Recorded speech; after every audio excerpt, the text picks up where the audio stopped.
Free college, promoting diversity, economy, and Heath. For many high school graduates, continuing their studies at college is a logical, well-weighted decision that leads to gaining professional knowledge and, in perspective, to better-paid jobs.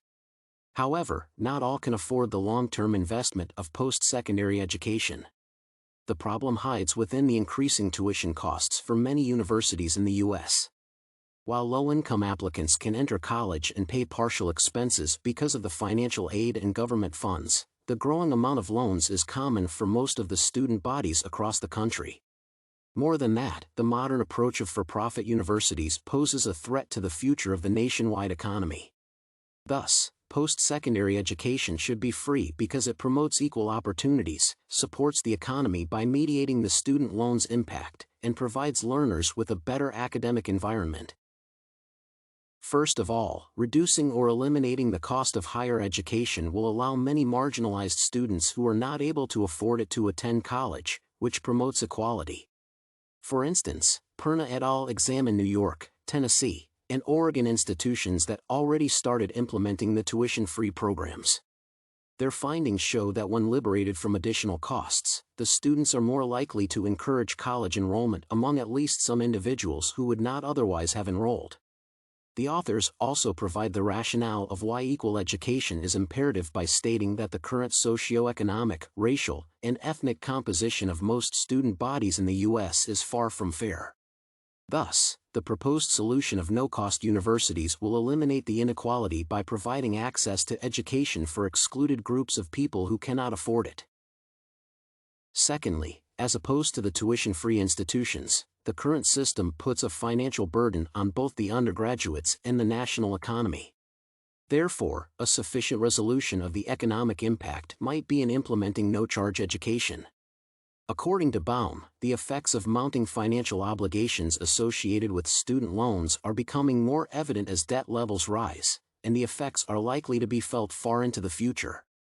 The amount borrowed for student loans has risen by 70%, and this financial obligation might affect the retirement fund, the Social Security system, and the housing market for the millennial generation. These risks are associated with gradually growing college costs, and consequently, the student debt urge for a solution, and tuition-free education might be one of them.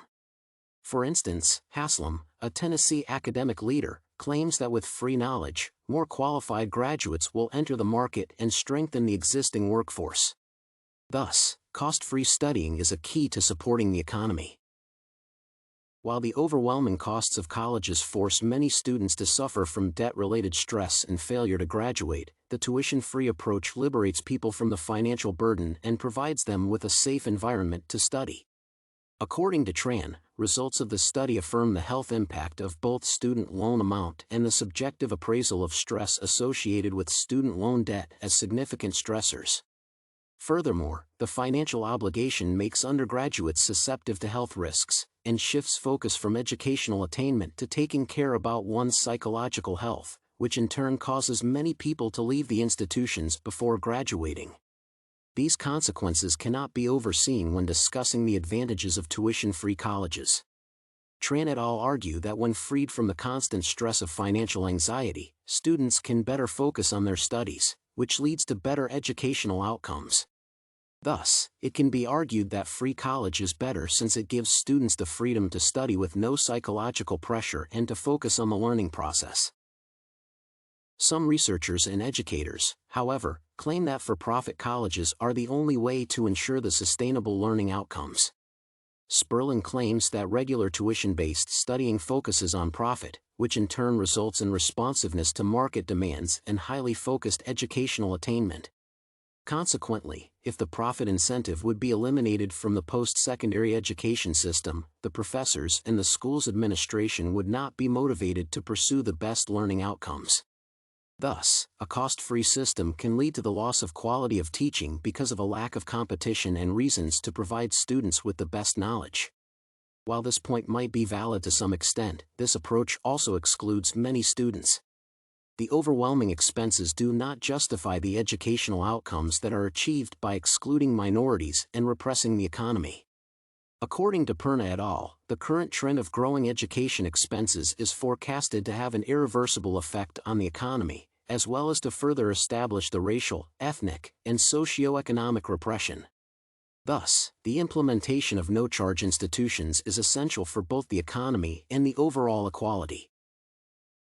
In conclusion, free colleges are needed to sustain the economy, mediate the detrimental effects of student debt, allow more people to receive education, and facilitate the psychological finance-related pressure of studying for better educational attainment.